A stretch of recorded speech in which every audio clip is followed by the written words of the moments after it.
all walkers of Mahabub Nagar.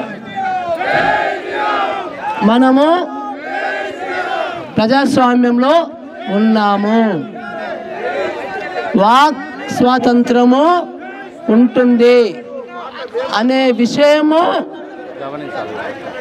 గమనించకపోతే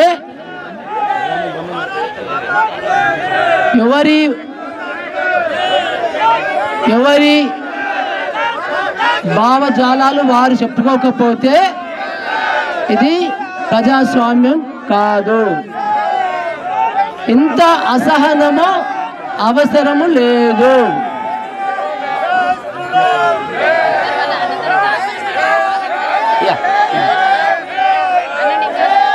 మనము 5 నెలల క్రితము అసెంబ్లీ ఎన్నికలు చేసుకున్నాము.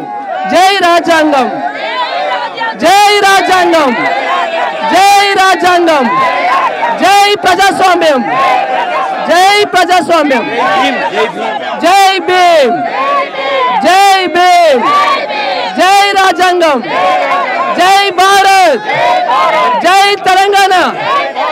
అందరికీ విద్య కావాలి, అందరికీ నాణ్యమైన విద్య కావాలి, అందరికీ నాణ్యమైన వైద్య సేవలు కావాలి, యువతకి ఉపాధి కావాలి, అగ్రికల్చర్ రైతుల యొక్క ఆదాయం పెరగాలి. జై భారత్, జై ఇండియా.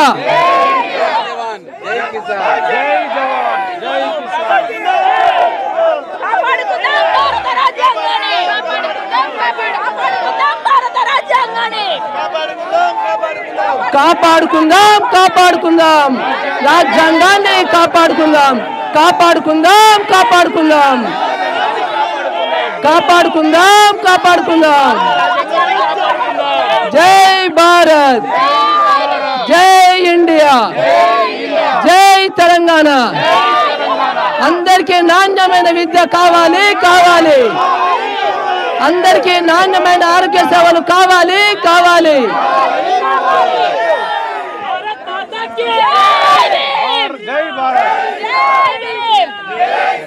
జై భీమ్, జై రాజ్యాంగం, జై రాజ్యాంగం, జై రాజ్యాంగ సమానత్వ స్ఫూర్తి.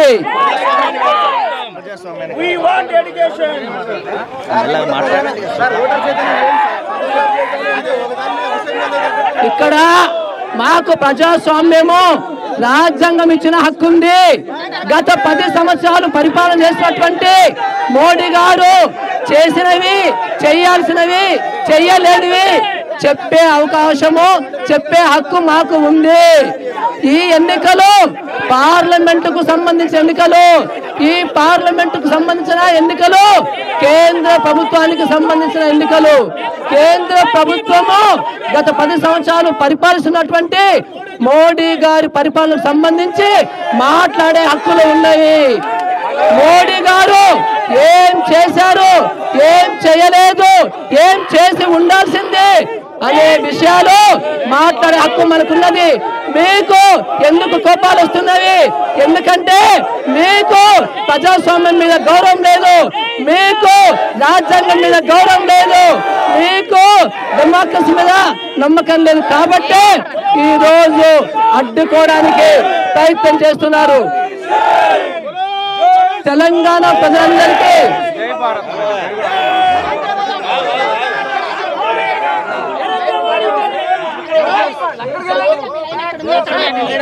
అటువైపు ఉన్నారు, మాకేం చూస్తారు.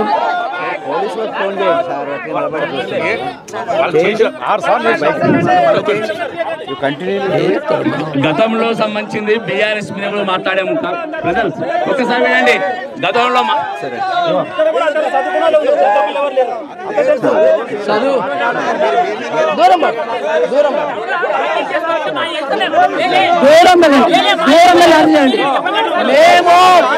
మేము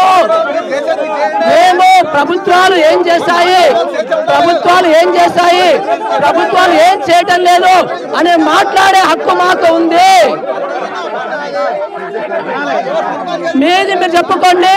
మీరు ఇంకో మైక్ పెట్టుకొని మేము చెప్పిన విషయాలన్నీ కూడా అబద్ధమని చెప్పుకోండి. మీరు కూడా మీటింగ్లలో మేము చెప్పిన విషయాలు అబద్ధమని చెప్పుకోండి. అంతేగాని మీరు మమ్మల్ని ఆపడాలి. ఫోన్ చేయండి, బ్యాంక్ ఏమిటి ఫోన్ చేసి మాట్లాడండి.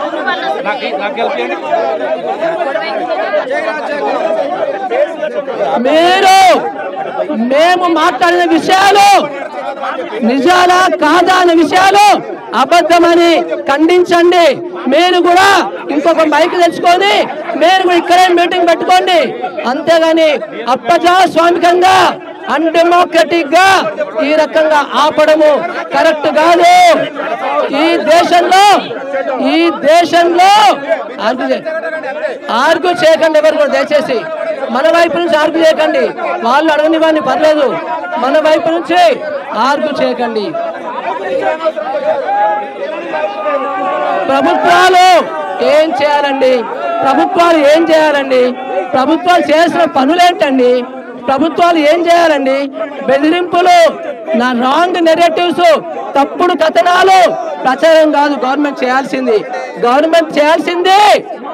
అందరికీ నాణ్యమైన విద్య ఇవ్వాలి, అందరికీ నాణ్యమైన ఆరోగ్య సేవలు ఇవ్వాలి, అందరి యువతకి జాబ్స్ ఇవ్వాలి, అందరి వ్యవసాయ రంగాన్ని, రైతుల సంక్షేమాన్ని పట్టించుకోవాలి. అంతేగాని ఇలాంటి ఒక ఉన్మాద నెరేటివ్స్ ని, అలాగే ఒక మతతత్వ నెరేటివ్స్ ని ఒక్కటి మాత్రమే గవర్నమెంట్ చేయదు. అది చేసినా కానీ అభివృద్ధి చేయాలి. అభివృద్ధి చేయకుండా ఒకటే నెరేటివ్ మీద ప్రభుత్వాలు నడవవు. శ్రీలంకలో ఏం జరిగింది? శ్రీలంకలో బౌద్ధ మతంని ఇదే రకంగా మిస్యూజ్ చేసి ఆ దేశాన్ని, ఆ సమాజాన్ని నాశనమైన పరిస్థితిని మనం చూసాము. ప్రజాస్వామ్యాన్ని కాపాడాలి,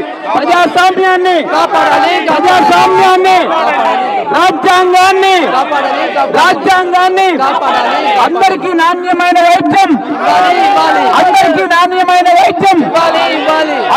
నాణ్యమైన విద్య,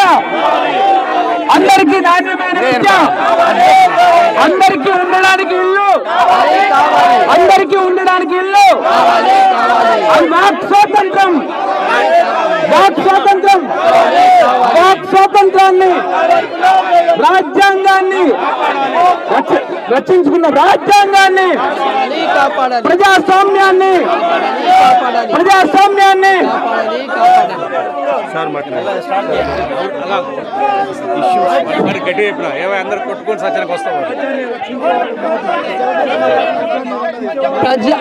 ఇది పద్ధతి కాదు అని అనడం కరెక్ట్ కాదు.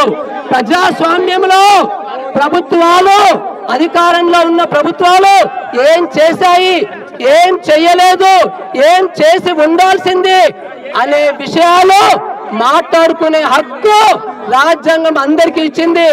మేము చెప్పిన విషయాలు అబద్ధాలు అనుకుంటే మీరు కూడా ఇది అబద్ధమని నిరూపించండి, మీరు మాట్లాడుకోండి. అబద్ధాలు అన్నదే కానీ మీరు ఉన్మాదంగా ప్రవర్తిస్తే, ప్రజాస్వామ్యాన్ని అపహాస్యం చేస్తే ఇది కరెక్ట్ కాదు. మీరు బాగా చదువుకున్నారని చెప్తున్నారు, కానీ మీ చదువంతా కూడా మిడిల్ క్లాస్ వాళ్ళకి సంబంధించి మీ కడుపులు నిండినాయి కాబట్టి, మీరు కంఫర్టబుల్ ఉన్నారు కాబట్టి దేశంలో ఉన్నటువంటి 80 కోట్ల మంది పేదరికం కనబడదు. 80 కోట్ల మంది పేదరికంలో ఉన్నారు. అందుకే 80 కోట్ల మందికి రేషన్ బియ్యం ఇవ్వాల్సి వస్తుంది. ఈ దేశంలో దగ్గర 20 కోట్ల మందికి ఇండ్లు లేవు. ఇదే మోడీ గారు మనకి 2015లో housing for all, prime minister Awas Yojana దేశంలో 2022 కల్లా అందరికీ ఇండ్లు కట్టిస్తారని చెప్పేసి, పేదవాళ్ళందరికీ ఇండ్లు కట్టిస్తారని చెప్పేసి ఒక prime minister Awas Yojana scheme పెట్టారు. మరి ఈ రోజు 2022 అయిపోయింది, 2023 అయిపోయింది, 2024 వచ్చింది. ఈ దేశం పక్కన మీద తెలంగాణ రాష్ట్రంలో ఎక్కడైనా మోడీ గారు కట్టించిన ప్రధానమంత్రి ఆవాస్ యోజనకు సంబంధించిన ఎక్కడైనా మీరు ఒక్క ఇళ్ళన్నా చూసిందా? మీ మహబూబ్నగర్ బస్తీలలో ఎక్కడన్నా చూసిందా? మీ మహబూబ్నగర్ జిల్లా మొత్తంలో ఎక్కడైనా మోడీ గారు కట్టించిన ఇల్లు ఒక్కటన్నా చూసారా? మళ్ళీ ఇప్పుడు బీజేపీ మేనిఫెస్టోలో మళ్ళీ ఇప్పుడు ఒక్క ఇల్లు కట్టకుండా, గత 10 సంవత్సరాలు ఒక్క ఇల్లు కట్టకుండా ఇప్పుడు మళ్ళీ మేనిఫెస్టోలో నేను 3 కోట్ల ఇల్లు కట్టిస్తా అని చెప్పి మళ్ళీ మేనిఫెస్టోలు పెట్టారు. అంటే పేదలకు సంబంధించిన గవర్నమెంట్ కాదా? మధ్యతరగతికి సంబంధించిన గవర్నమెంట్ కాదా? ఒక సంపన్నులకు మాత్రమే చేస్తారా? ఓన్లీ ఆదాని అంబానీ లాంటి సంపన్నులు కనబడతారా? పేదవాళ్ళు మధ్యతరగతి వాళ్ళు కనబడాలా? ఇదే ప్రధానమంత్రి గారు నేను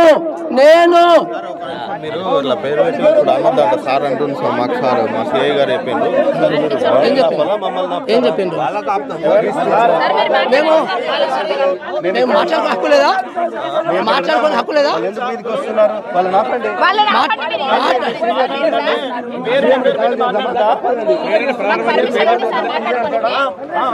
ఇప్పుడు మెజార్టీ వాళ్ళు ఉన్నారని, వాళ్ళ గొంతులు ఎక్కువ ఉన్నాయని మనం ఈ రకంగా భయపడాల్సిన అవసరం లేదు. పోలీసు వాళ్ళు దయచేసి మీరు మాబ్ బిహేవియర్ ని కంట్రోల్ చేయండి. మేము చాలా శాంతియుతంగా రాజ్యాంగం ఇచ్చిన హక్కుల ద్వారా మేము ఈ ప్రభుత్వాలు ఏం చేసినవి ఏం చేయలేదని మేము చెప్తున్నాం అంతే. మోడీ గారి వాగ్దానాల గురించే మాట్లాడుతున్నాము, దేశంలో పేదరికం గురించి మాట్లాడుతున్నాము, దేశంలో యువత గురించి మాట్లాడుతున్నాము, దేశంలో వ్యవసాయ రంగం గురించి మాట్లాడుతున్నాము, దేశంలో ఆరోగ్య సేవల గురించి మాట్లాడుతున్నాము, దేశంలో నాణ్యమైన విద్య గురించి మాట్లాడుతున్నాము. మేమేమన్నా రాజకీయాలు మాట్లాడుతున్నామా? పలానోరు కొట్టేయండి మిమ్మల్ని తిడుతున్నామా? మేమేమన్నా? మేము చెప్పేది చాలా అథెంటికేటెడ్ ఫిగర్స్ మీరు బ్రౌజ్ చేసుకోండి ఉన్నవి. ఎందుకు మరి చేసిన వాగ్దానాల్ని అసలు ప్రజాస్వామ్యం అంటే ఏంటండి? పార్లమెంటులో ఎన్నికలు అవుతూ ఉంటారు, పార్లమెంట్ సంబంధించి ఎన్నికలు అవుతుంటే పార్లమెంట్ సంబంధించిన కేంద్ర ప్రభుత్వము గత 10 సంవత్సరాలు చేసే పరిపాలనలో ఏం చేశారు, ఏం చేయలేదు, ఏం చేసి ఉండాల్సింది అని మాట్లాడుకోవడము తప్పెట్లా అవుతుంది?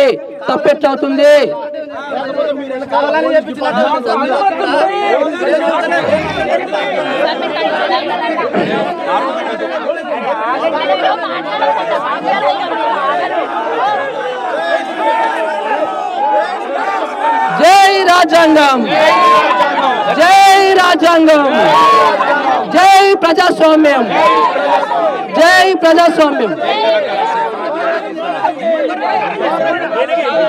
ప్రజలు గమనించాలి బాబు, మనం చెప్పాల్సింది చెప్పాము, మేము చెప్పాల్సింది చెప్పాము. ప్రజలారా, వాకర్స్, ఇక్కడ జరుగుతున్నటువంటి తమాషా, ఇక్కడ జరుగుతున్నటువంటి అప్రజాస్వామిక ఆర్గ్యుమెంట్స్ దయచేసి వినండి. ఎందుకు వీళ్ళకి ఇంత ఉన్మాదము, ఎందుకు వీళ్ళకి ఇంత అసహనము? ప్రజాస్వామ్యం ఇచ్చేటువంటి హక్కుల్ని ఏ రకంగా వీళ్ళు ఆపుతున్నారు? ఇది కరెక్టా? ఇది కరెక్ట్ కాదు. మీరే తెలుసుకోండి. మోడీ గారు మాట్లాడే ప్రతి స్పీచ్ లో ఆయన 10 సంవత్సరాల్లో ఏం చేశారో చెప్పాడు. ఎంతసేపు రిలీజియస్ నెరేటివ్స్, పాకిస్తాన్ లో అపోజిషన్ పార్టీలకు సంబంధించిన నెరేటివ్స్ మాత్రమే ఇస్తారు తప్ప 10 సంవత్సరాల్లో ప్రజలకి ఏం చేశారో చెప్పాడు. ఎన్ని ఉద్యోగాలు ఇప్పించిందో చెప్పాడు, ఎన్ని ఉద్యోగాలు క్రియేట్ చేసిందో చెప్పాడు, ఎన్ని ఇల్లు కట్టించిందో పేదలకు చెప్పాడు, ఎంత వ్యవసాయంలో రైతులకు ఎంత ఆదాయం పెరిగిందో చెప్పాడు, ఎన్ని ఆసుపత్రులు కట్టించినామో చెప్పాడు, ఎన్ని గవర్నమెంట్ బడులు కొత్తవి కట్టించిందో చెప్పాడు, ఎన్ని కొత్త స్కూల్లో పెట్టిందో చెప్పాడు, ఎన్ని ఉన్న ప్రభుత్వ స్కూళ్ళని ఇంప్రూవ్మెంట్ చేసిందో చెప్పాడు. మరి ప్రజలకు ప్రభుత్వం అంటే, అభివృద్ధి అంటే ఏంటనే విషయము మీరే ఆలోచన చేసుకోండి, మీరే నిర్ణయం చేసుకోండి. మీ అందరికీ ధన్యవాదాలు. జై రాజ్యాంగం. రాజ్యాంగంలో ట్రైనింగ్ లో మాబును కంట్రోల్ చేయాలా? ప్రజాస్వామ్యాన్ని నోరు మూపిస్తావా నువ్వు? ఏం రెచ్చగొడతారు? తప్పు చేసిన ప్రతి ఒక్కరిని రెచ్చగొడతారు. నువ్వు కూడా తప్పు చేసావు ఈరోజు తెలుసా? డ్యూటీ నీకు ట్యాక్స్ ద్వారా నీకు జాబ్ ఇచ్చిన నీ డ్యూటీ ఏం తెలుసా? మమ్మల్ని కాపాడాలి. వచ్చి మ్యూట్ సెక్రటరీ నిలబడతావు, రికార్డ్ చేసుకో, ఎవరికి పంపిస్తావు? ఏం మాట్లాడతావా నువ్వు? వాళ్ళని ఆపాలను. మేము మా టెరిటరీలో రాజ్యాంగం మాట్లాడుతున్నాం తెలుసా? ఏ బ్యాడ్ లాంగ్వేజ్ యూజ్ చేయలేము. నువ్వు మాట్లాడే హక్కులు తీసేయాలని చెప్తున్నాడు ఒక వ్యక్తి.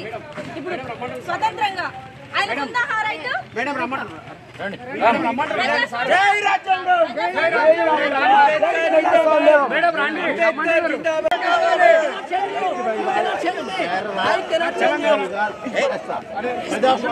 మీరు మాట్లాడితే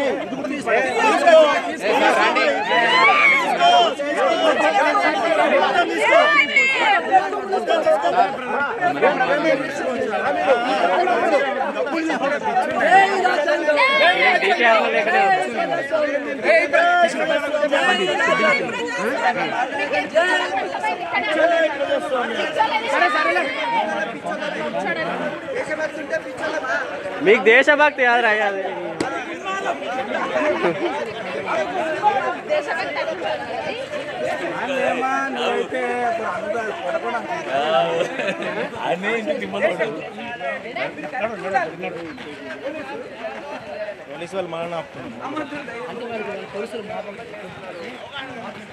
సేమ్ అందరు డీకేఆర్ లెక్కనే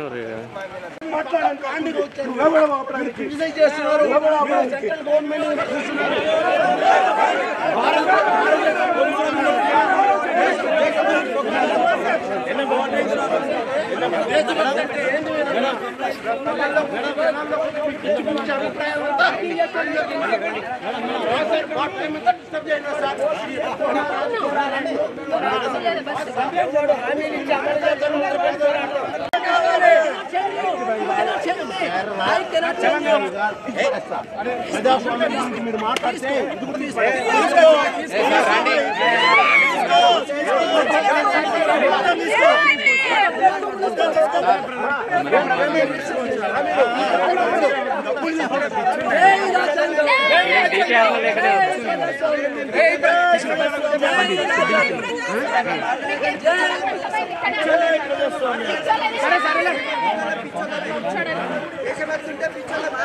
మీకు దేశభక్తి కాదురా అది